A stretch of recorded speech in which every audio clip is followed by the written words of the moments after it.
हिंदी से हिंदुस्तान है, हिंदी से हिंदुस्तान है, तभी तो मेरा देश महान है। हिंदी से हिंदुस्तान है, तभी तो मेरा देश महान है। निज भाषा की उन्नति के लिए अपना सब कुछ कुर्बान है, अपना सब कुछ कुर्बान है। मनोवर हिंदी क्लासेस में आपका स्वागत है।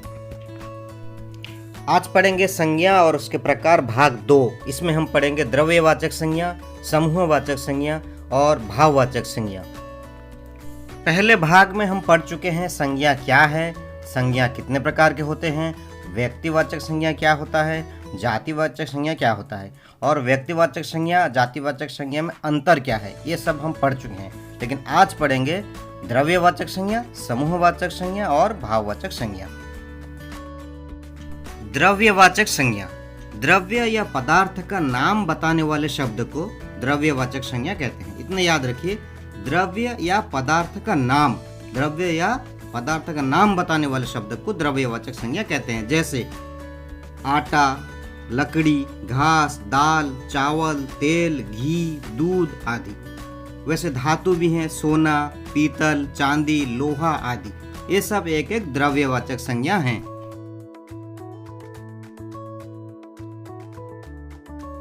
द्रव्यवाचक संज्ञा अगणनीय होती है, इसे नापा या तौला जाता है।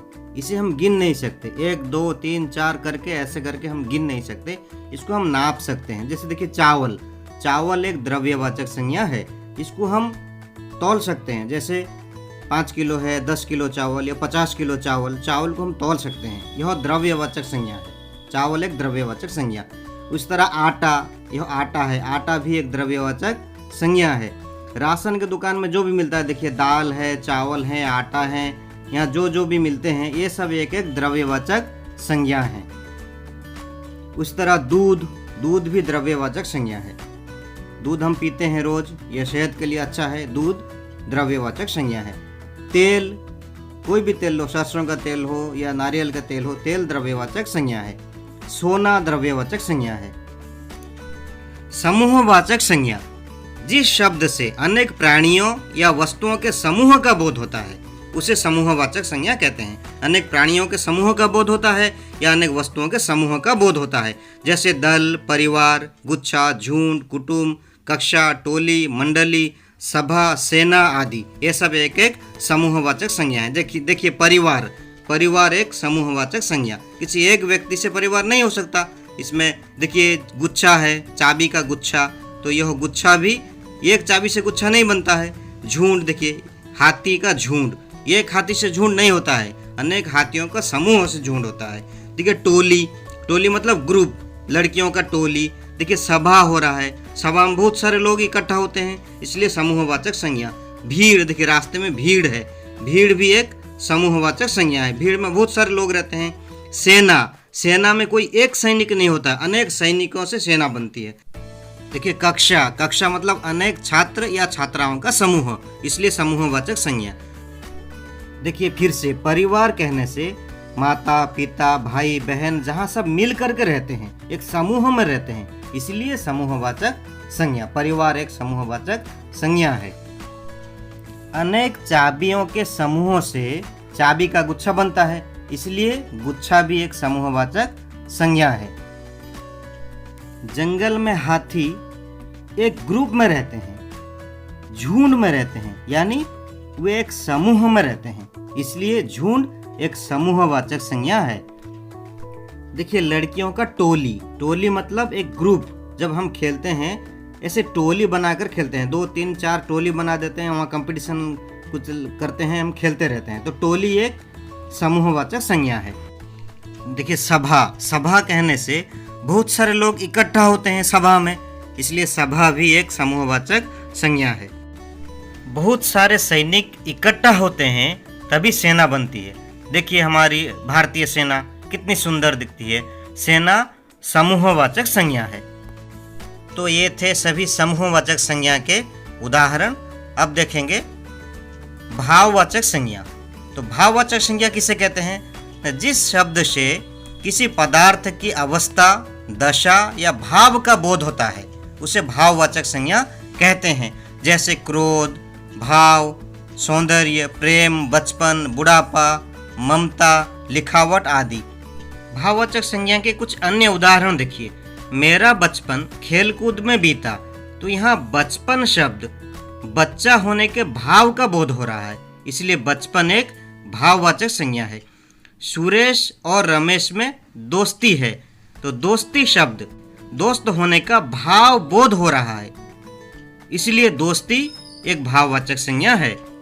भाववाचक संज्ञाएं दो प्रकार की होती हैं, एक मूल, दूसरा यौगिक। मूल शब्द जैसे प्रेम, घृणा, उत्साह, साहस, दया, क्षमा, सच, झूठ आदि, ये सब मूल शब्द हैं। यौगिक शब्द कुछ शब्द संज्ञा से बनते हैं, जैसे लड़का, लड़का से लड़कपन।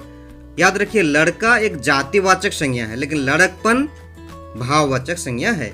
मनुष्य से मनुष्यता, मनुष्य एक जातिवाचक संज्ञा है, लेकिन मनुष्यता एक भाववाचक संज्ञा है। साधु से साधुता, साधु एक जातिवाचक संज्ञा है, लेकिन साधुता एक भाववाचक संज्ञा है। कुछ भाववाचक संज्ञा विशेषण से बनते हैं, जैसे सुंदर से सौंदर्य या सुंदरता, अच्छा से अच्छाई, गरीब से गरीबी आदि, ये सब विशेषण से बनते हैं। और कुछ भाववाचक संज्ञा सर्वनाम से बनते हैं, जैसे मम से ममता या ममत्व, अहंग से अहंकार, अपना से अपनापन, निज से निजत्व।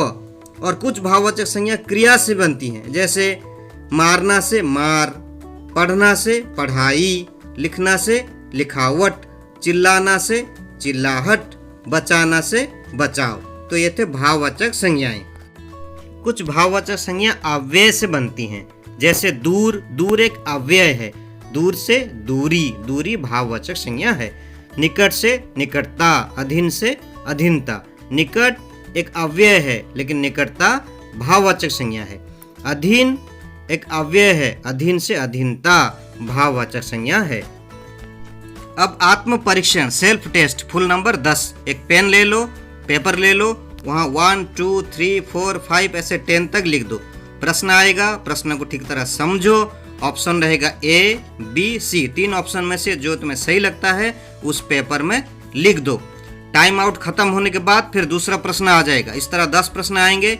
अंत में मैं उत्तर दिया हूँ, अंत में तुम अपना जो टेस्ट है, जो उत्तर दिए होगे, उसको मिला करके देखो कि तुम्हारा प्रश्न सही है या गलत है। तुम 10 में से कितना नंबर तुम्हें मिला है, तुम कितने नंबर रखे हो, वो अपने आप चेक कर लो। तो यह है तुम्हारा सेल्फ टेस्ट, आत्म परीक्षण। तो बच्चों अब तैयार हो? तो पहला प्रश्न आ रहा है। देखिए पहला प्रश्न, इनमें से द्रव्यवाचक संज्ञा कौन है? ये पर्वत, बी पानी, सी नेपाल।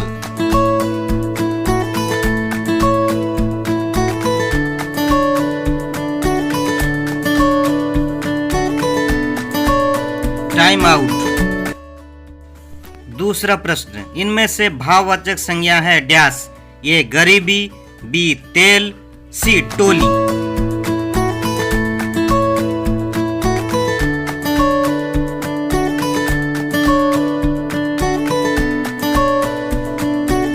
Time out. तीसरा प्रश्न, इनमें से समूहवाचक संज्ञा कौन है? ये क्रोध, बी लोहा, सी भीड़। काउंटडाउन शुरू।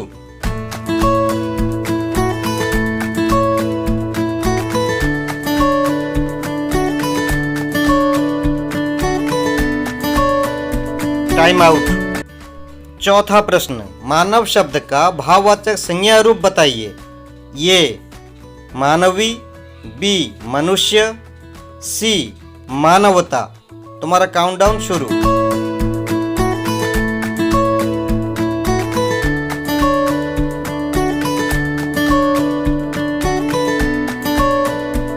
Time out. पांचवा प्रश्न, लंबाई शब्द किस प्रकार की संज्ञा है? ये द्रव्यवाचक संज्ञा, बी समूहवाचक संज्ञा, सी भाववाचक संज्ञा। काउंटडाउन शुरू।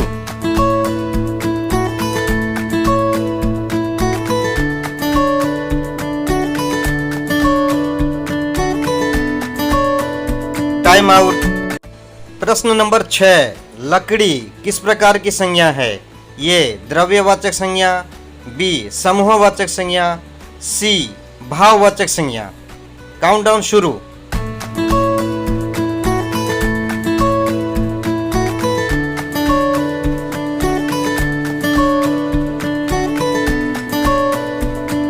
Time out. 7वां प्रश्न, परिवार शब्द किस प्रकार की संज्ञा है? ये द्रव्यवाचक संज्ञा, बी समूहवाचक संज्ञा, सी भाववाचक संज्ञा। काउंटडाउन शुरू।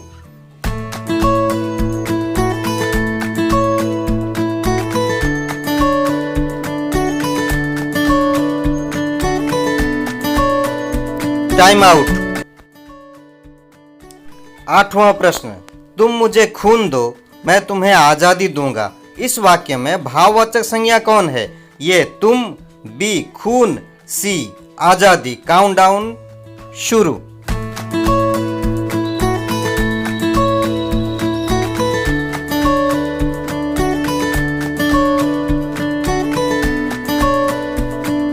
Time out. 9वां प्रश्न, चिल्लाना शब्द का भाववाचक संज्ञा रूप क्या है? ये चिल्लाहट, बी चिल्लावा, सी चिल्लाया। काउंटडाउन शुरू।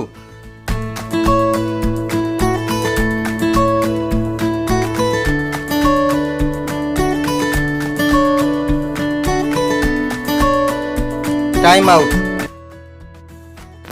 10वां प्रश्न, गुच्छा किस प्रकार की संज्ञा है? ये द्रव्यवाचक संज्ञा, बी समूहवाचक संज्ञा, सी भाववाचक संज्ञा। काउंटडाउन शुरू।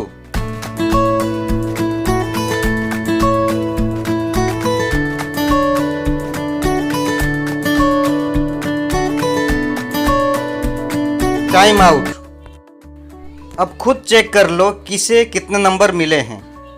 उत्तर यहाँ दिए गए हैं। अगर उत्तर तुम्हारा सही है तो वहाँ टिक चिन्ह लगाओ, अगर गलत है तो क्रॉस लगा दो। देखते हैं किसे कितने नंबर मिले हैं। देखिए, 1 नंबर बी पानी, 2 ए गरीबी, 3 सी भीड़, 4 सी मानवता, 5 सी भाववाचक संज्ञा, 6 ए द्रव्यवाचक संज्ञा, 7 बी समूहवाचक संज्ञा, 8 सी आजादी, 9 ए चिल्लाहट, 10 बी समूहवाचक संज्ञा। तो तुम्हें अगर जितने नंबर मिले होंगे कमेंट्स बॉक्स में ज़रूर लिख करके पोस्ट कर दीजिए, कमेंट कर दीजिए। अगर तुम्हें यह पाठ समझ में आया, अच्छा लगा तो हमारे चैनल को सब्सक्राइब कर लीजिए। सब्सक्राइब करने के साथ साथ बेल आइकन को प्रेस कर दीजिए ताकि जो अगला वीडियो अगर बना के लेकर आएंगे तो वो तुम्हारे पास बहुत जल्द पहुंच जाएगा। व्याकरण पाठ और भी आने वाले हैं। सब्सक्राइब कर लीजिए और बेल आइकन को प्रेस कर दीजिए। कमेंट्स भी कीजिए, लाइक भी कीजिए, शेयर भी कीजिए। घर में रहिए, स्वस्थ रहिए, सुरक्षित रहिए। अपने हाथ को बार बार साबुन से धोते रहिए और सर्वदा मास्क पहनते रहिए। अगर कहीं घर से बाहर जाते हो तो मास्क लगाते रहो। 2 मीटर यानी 6 फीट की दूरता बनाए रखो। सोशल डिस्टेंसिंग मेंटेन करो। स्वस्थ रहो, घर में रहो, स्वस्थ रहो। धन्यवाद।